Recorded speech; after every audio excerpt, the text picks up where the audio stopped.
Good morning everyone. आज हम class 10 के स्टूडेंट के लिए उर्दू की किताब रक्षा का एक नया चैप्टर लेके आए हैं जिसका नाम है ग्लोबल वार्मिंग।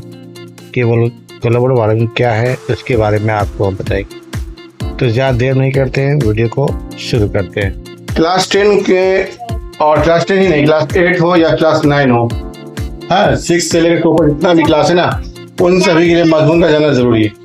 यानी ये समझिए कि छठा से लेकर के 7वां 8वां 9वां 10वां यहाँ तक के 12वीं जमात पर यहाँ तक के मजमून के बारे में जानना जरूरी है। ठीक है, अब मजमून क्या है, तो ये एक होता है कि कदीम नस्री सनफ है। मजमून क्या है, यह एक कदीम नस्री, कदीम माने होता है पुराना, कदीम ने पुराना, जदीद होता है नया। तो ये कहता है बहुत पुरानी बात है और पुराने मगरबी दुनिया में उसको बोलते हैं एस्से बोलते थे, इंग्लिश में बोलते हैं इसको एस्से। और इसी से 9 में पूरा कहानी है। कहा गया कि मजमून निगारी का था कि मजमून जो होता है वो मुख्तसर भी होता है और लंबा भी होता है। तो हम लोग कहते हैं कि गाय में मजमून लिखते हैं, किताब लिखते हैं, जानवर लिखते हैं, स्क्रिप्ट लिखते हैं या घर पर लिखते हैं, मतलब किसी चीज पर मजमून लिख सकते हैं, इसका कोई जोड़ नहीं। हाँ, मजमून का आप छोटा भी लिखते हैं 5 लाइन में, 10 लाइन में भी, और बड़ा से बड़ा में भी। पिछले एग्जाम में आपको क्वेश्चन पूछेगा कि 250 वर्ड में लिखने के लिए 250 से 300 वर्ड में मजमून लिखता है, तो आपको कहता है कि लंबा लिखना पड़ेगा। और वही कहता है कि 50 वर्ड में बोल रहा है तो आपको कहता है कि शॉर्ट लिखना पड़ेगा। इसमें अब इसको लाइन में कन्वर्ट करेंगे ना, तो जितना वर्ड बोल रहे हैं 250 बोल रहे हैं उसमें फिर 0 हटा देंगे, कितना हो गया 25 लाइन लिखना है। 50 वर्ड बोल रहा है ना तो 0 हटा देंगे, कितना हो गया 5 लाइन में लिखना है आपको। तो सिंपल ट्रिक है, उतना हो जाए गिनती करने। अब आते हैं कि उर्दू के मजमून निगार, ये एग्जाम में कहलाता भी है उर्दू का मजमून निगार में सर सैयद अहमद खां, इसकी कहानी सब क्लास में, सर सैयद अहमद खां की कहानी हर एक क्लास में, ठीक है, चाहे वो 8वां हो 7वां हो या फिर 6ठा या 5वां जो इधर। और उसका महसूल मुल्क, इसकी कहानी क्या कि आपको उस क्लास में मिलेगी, 10वां मेरा थोड़ा बड़ा है। मोहम्मद हुसैन आजादी क्लास आपको 9 में मिलेगी इसकी कहानी। मोहम्मद हुसैन आजादी की कहानी कहाँ मिलेगी? हाँ, हाली कहानी 10 मैंने लगभग हर क्लास में। हाली है, इसका पूरा नाम है मौलाना अल्ताफ हुसैन हाली। ठीक है, ज़काउल्लाह है, इसकी कहानी आपको मिलेगी नहीं, सिर्फ नाम है। ख्वाजा हसन नवाज़ी ये आपको मिलेगा 12वीं क्लास में, और रशीद अहमद सिद्दीकी ये भी मिलेगा आपको 12वीं में। मतलब ये हुआ कि इन सब की कहानी आपको पढ़ना पड़ेगा, हर क्लास का बना है। इसके अलावा और भी बहुत सारा, ठीक है, तो उन सारे के बारे में पढ़ने से पहले आपको जानना पड़ेगा। एक मजमून है, इसका नाम है आलमी हिद्दत, इसको इंग्लिश बोलते हैं ग्लोबल वार्मिंग। हाँ, और ग्लोबल वार्मिंग क्या होता है? आलमी हिद्दत। तो इस चैप्टर से क्वेश्चन का थोड़ा आता है, ऐसे कहता है कि इसको डिटेल से पढ़ाना पड़ रहा है। और ये मजमून है, और मजमून में पहला चैप्टर है। नेक्स्ट चैप्टर से जो होता है उसको राइटर समय, इसका राइटर भी नहीं है, ठीक है। और जो पहला चैप्टर हम पढ़ाएंगे आपको सर सैयद अहमद खां की कहानी भी पढ़ाएंगे, अगला चैप्टर जो पढ़ाएंगे उसके बारे में, ठीक है। तो हम क्वेश्चन बोले थे कि आलमी हिद्दत में क्या, जमीन क्या है? सैयारा। जमीन क्या है? एक सैयारा है। सैयारा सोचते हैं, इसको हिंदी में बोलते हैं गिरह। क्या बोलते हैं? गिरह बोलते हैं, इंग्लिश में प्लैनेट बोलते हैं, और उर्दू में सैयारा कहते हैं। और जमीन एक ऐसा सैयारा है जिस पर क्या देखिए इंसान जानवर सबको रहने की जगह है। यहाँ का हर मौसम हर चीज का सुविधा है, मतलब कि न ज्यादा गर्म है न ज्यादा ठंड है। गिरा ऐसा है जो देखिए ज्यादा गर्म है तो वहां रहने से, बुध गिरा शुक्र गिरा जैसे क्या होगा, इतना ज्यादा गर्म गिरा वहां रहना मुश्किल है। चांद सॉरी मंगल और देखिए बृहस्पति समझो है, वो हमसे दूर है, और ठंडा होने का वहां रहना मुश्किल है। और यही एक ऐसा है जहाँ पर हर तरह का मौसम पाया जाता है, इसलिए हम लोग क्या जमीन पर रहते हैं। मतलब जमीन सभी जानदारों के लिए क्या है? मुनासिब। एग्जाम में पूछ देता है जमीन सभी जानदारों के लिए, इसको डैश दे देगा, उसका ऑप्शन दे देगा, मुनासिब, गैर मुनासिब, जरूरी, गैर जरूरी। यहाँ मुनासिब में टिक लाना पड़ता है, ऑप्शन जो होता है। हमारे जमीन का दायरा जो होता है बहुत मौजूद मतलब कि बहुत ही अनुकूल चाहिए, वही मिलता है। तो अगर देखा जाए तो पिछले 30-40 वर्षों से, पिछले 30-40 वर्षों से जमीन का दर्जा टेम्परेचर, तापमान रफ्ता में धीरे धीरे बढ़ रहा है। जब बढ़ रहा है तो इसको हम लोग क्या बोलते हैं? ग्लोबल वार्मिंग कहते हैं, ग्लोबल। और ग्लोबल वार्मिंग के बारे में क्वेश्चन पूछता है ये क्या है, तो एक संगीन आलमी मसला है और चैलेंज भी बन गया है, क्योंकि इनसे करके बहुत सारे देश परेशान है, जैसे अमेरिका परेशान है, हाँ जर्मनी परेशान है, और अक़वाम मुत्तहिदा यानी संयुक्त राष्ट्र संघ जो है वो भी परेशान है। ठीक है, अब हम बताते हैं आप लोग को कि कौन कौन देश है इसमें। कौन कौन देश है? अमेरिका, जर्मनी, अकवाम तो समझे, इसको हिंदी बोलते हैं संयुक्त राष्ट्र संघ। ये इसमें 193 देश इसके सदस्य बने हुए हैं। मतलब दुनिया में जितने भी देश हैं 195 देश है। कुल देश कितना हो गया? 195, जिसमें से 2 देश को छोड़ दिया जाए तो बाकी सभी देश का होता है इसके क्या है? सदस्य है। ठीक है, जिसमें क्रिस्तीन भी है जो इसका सदस्य नहीं है। ग्रीन हाउस गैस जो है कहाँ से निकलता है? तो कल कारखाने से, मोटर गाड़ियों के इजाफा, मतलब देखिए आए दिन दाम गाड़ी का बढ़ रहा है, लेकिन क्या लोग उतना ही खरीद रहे हैं। हाँ, जंगल के काटने से होता है। अब कुछ हो गया, घर बनाना है, जंगल को काटना शुरू कर दिया, शादी ब्याह करना है, जंगल को काटना शुरू कर दिया। तो ये सब कंडीशन से ग्रीन हाउस क्वेश्चन पूछता है कि ग्रीन हाउस गैस जो होता है कैसे बढ़ रहा है। तो कोई ऑप्शन दे दोगे, कल कारखाने, मोटर गाड़ी का इजाफा वृद्धि होना, बढ़ना, और जंगल के कटने से पैदा होता है। अब ग्रीन हाउस गैस बोलते हैं तो इसमें कौन सी गैस आती है? तो सबसे पहले आता है CO2 यानी कार्बन डाइऑक्साइड। ये सबसे ज्यादा खतरनाक होता है। मीथेन, नाइट्रस ऑक्साइड और ओजोन। इसमें सबसे ज्यादा जो होता है मीथेन होता है, कितना 149% बढ़ गया है। और कार्बन डाइऑक्साइड कितना एग्जाम में रहता है कि ग्रीन हाउस गैस में कार्बन डाइऑक्साइड का कितना इजाफा हुआ? तो 31% ऑप्शन जो देगा वो सही होगा। और मीथेन का पूछ दिया तो 49% जो होगा वो सही होगा। अब कहा कि मीथेन गैस सबसे ज्यादा है ना, तो मीथेन गैस कहाँ पाया जाता है? मीथेन गैस को मार्च गैस भी कहा जाता है, पंप गैस, यानी कीचड़ में पाया जाता है, ये दलदल में पाया जाता है, या धान के खेत में पाएगा, गोबर में पाया जाता है, और दलदल जो होता है ना उसमें ये सब गैस ज्यादा पाया जाता है। ठीक है, अब यही बताए थे आप लोगों को कि जमीन का दर्जा हरारत क्या होता है?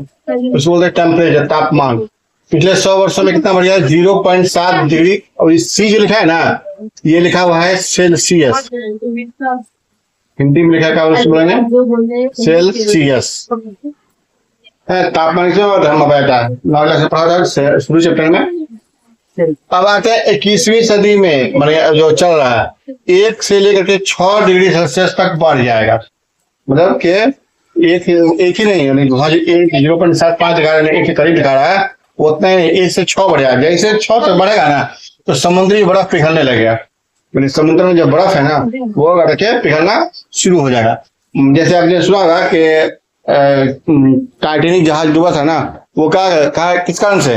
वो बर्फ का जो चट्टान दिखा था ना, जो एक एक घर जो ऊंचा इतना था, एक घर तो ऊंचाई इतना ऊंचा था पानी के ऊपर, और उसका 9 गुना नीचे होता है।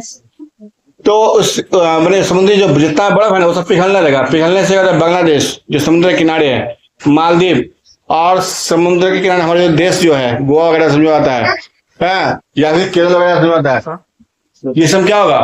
धीरे धीरे डूबना शुरू हो जाएगा। आपको याद होगा कि इंडोनेशिया जो है ना, वो कहा कि इतना ज्यादा पानी बढ़ गया कि इंडोनेशिया का जो कुछ एरिया था ना वो सब डूबना शुरू हो गया। वहां क्या एक गांव क्या हुआ? डूब गया। तो वहां की सरकार ने क्या किया कि एक दीवार खींच दिया समुद्र किनारे, और करके उसका आधा, मतलब जितना दीवार ऊंचा बनाया था ना उसका आधा का आधा पानी लेवल चला गया। ठीक है, और आधा जिसमें हो गया उसमें पूरे गांव वाले पिट लेगा जो पानी बढ़ रहा है। क्योटो सम्मेलन, इस एग्जाम में क्वेश्चन पूछ जाता है कि क्योटो सम्मेलन या क्योटो कॉन्फ्रेंस जो होता कब हुआ था? ये एग्जाम में हमेशा रहता है। कब होता है? 2007 में। 2007 में होता है, 2008 में हुआ था। तो 2008 में जो हुआ था वो था बाल विज्ञान कॉन्फ्रेंस। कब हुआ था? बाल विज्ञान कॉन्फ्रेंस हुआ था। ठीक है, क्या बोलते हैं कि बाल विज्ञान कांग्रेस जो होता है, कॉन्फ्रेंस जो हुआ था वो कब हुआ था? नागालैंड के शहर दीमापुर में। एग्जाम में रहता है, ऑप्शन दिया जाता है, अगर सीधे पूछेगा तो नागालैंड में, और वहां का कौन सा शहर? तो दीमापुर में। ये क्वेश्चन में रहता है। कब हुआ था? तो ये 2008 में से पूछेगा, 1.5 महीना नहीं पूछेगा, ये 5 दिन तक चला था कॉन्फ्रेंस। और इसी से क्वेश्चन का के बहुत सारा क्वेश्चन पूछ सकता है। ठीक है, जैसे इसका मान करके मेहमान खुशखुशी कौन था, है, उसके अलावा इसमें कौन देश आया था, कितने लोग आए थे, और इसका क्या हल निकला। तो उसने 2 ही चीज बताया गया था, पॉल्यूशन के बारे में बताया गया कि पॉल्यूशन को कैसे कम करना है। ठीक है, मतलब के 2008 में सम्मेलन हुआ था, उस सम्मेलन में क्या था कि 2 बात रखा गया था कि पॉल्यूशन और ग्लोबल वार्मिंग। इसका 2 ही पॉइंट था। क्या था? एक था पॉल्यूशन और ग्लोबल वार्मिंग। अब आए नॉइज पॉल्यूशन को बोलते हैं हिंदी में, उर्दू बोलते हैं आलूदगी। आलूदगी ये उर्दू लफ्ज जो है ना, हिंदी बोलते हैं प्रदूषण। हिंदी में क्या बोलते हैं? प्रदूषण बोलते हैं। इंग्लिश में बोलते हैं पॉल्यूशन, हिंदी बोलते हैं प्रदूषण। ठीक है, चलिए इतना कवर लिख लीजिए आप लोग। अब हम बताए थे कि मेहमान खुसूसी है ना, तो ये मेहमान खुसूसी का एग्जाम में रहता है। कौन है? APJ Abdul Kalam. Doctor APJ Abdul Kalam थे कि कहानी जस्ट ठीक आया कि आज कितना तारीख? 27 जुलाई है ना। मैंने आज ही के दिन 27 जुलाई 2015 को, 27 जुलाई 2015 को मैंने हमारे देश के मैंने 11वें राष्ट्रपति थे। कौन? एपीजे अब्दुल कलाम। ये इसका कहा रखे देहांत हुआ था, मैंने की मृत्यु हो गई थी या फिर कहा रखे फौत कर गए थे, मर गए। ठीक है, कब मरे थे? तो एग्जाम में अभी 27 जुलाई पढ़ा, याद पड़ गया, उसमें इसका नाम सुन करके। तो कब मरे थे? 27 जुलाई 2015 को। आपको याद होगा कि जिस दिन कहा था कि इसको मिट्टी दिया जाता, सॉरी जनाजा पढ़ाया जाता था, उस दिन कहा था कि मीडिया ने क्वेश्चन किया था कि आप, मैंने मोदी जी को क्वेश्चन किया था कि आप किसको देख रहे हैं, आप किसका वीडियो देख रहे हैं, किसका वीडियो? तो एक तरफ ये जो अब्दुल कलाम आजाद थे, सॉरी एपीजे अब्दुल कलाम थे, उसका जनाजा जा रहा था, यानी उसकी मिट्टी के लिए जनाजा जा रहा था, उसका वीडियो दिखाया जा रहा था। और एक तरफ जो है वो अजमल कसाब जो था उसको फांसी की जगह दिया जा रहा था, उसका वीडियो चल रहा था। तो उससे बोल रहा है कि आप किसकी वीडियो देखना पसंद करेंगे? तो उन्होंने कहा था कि हम एपीजे अब्दुल कलाम थे, क्योंकि हमारे देश के लिए कहा था मिसाइल मैन थे। कौन थे? एग्जाम पूछा था कि ये कौन से थे, तो मिसाइल मैन। और सबसे पहले जो मिसाइल बनाया था वो इसी ने बनाया था। कौन? और ये कहा था कि बहुत बड़े साइंटिस्ट के साथ साथ कहा था कि इंजीनियर भी थे। इसको जब फोन आया था कि ये क्या फोन किए थे, अटल बिहारी वाजपेयी इसको फोन किए थे, जिस स्कूल में पढ़ा रहा था उससे मैं लेक्चर दे रहा था, प्रोफेसर था जो स्कूल नहीं था, कॉलेज था, उसे पढ़ा लेक्चर दे रहा था। तो लेक्चर में कहा था कि वहां से स्टाफ आया कहने ले कि आपको प्रधानमंत्री साहब ने फोन किया है, बात कर लीजिए। तो सीधे बोलते हैं कहा हमारे पास टाइम नहीं है, जब तक पढ़ाएंगे नहीं तब तक कहो वेट करने के लिए। अब सोचिए प्रधानमंत्री को सीधे कह रहा है। आज का प्रधानमंत्री कहा था मीडिया पहुंच जाता है, देशद्रोही है, गद्दार है। अटल वाजपेयी 27 भाषा का जानकार था, वो छोटा मोटा नहीं था।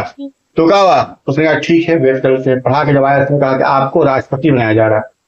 अब क्या बनाया जा रहा है? मैंने सदर जमहूरिया। तो पूछता है कि अब्दुल कलाम आजाद जो था इंसान, ये कितने नंबर पाते हैं सदर जमहूरिया में? 11 नंबर पाते हैं। कितना पाते हैं?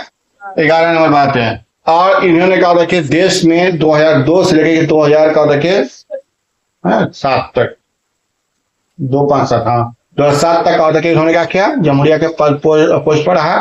ठीक है, और ये इसके समय 2 प्रधानमंत्री आए, एक अटल बिहारी वाजपेयी और एक मनमोहन सिंह। इन दोनों को इन्होंने देखा।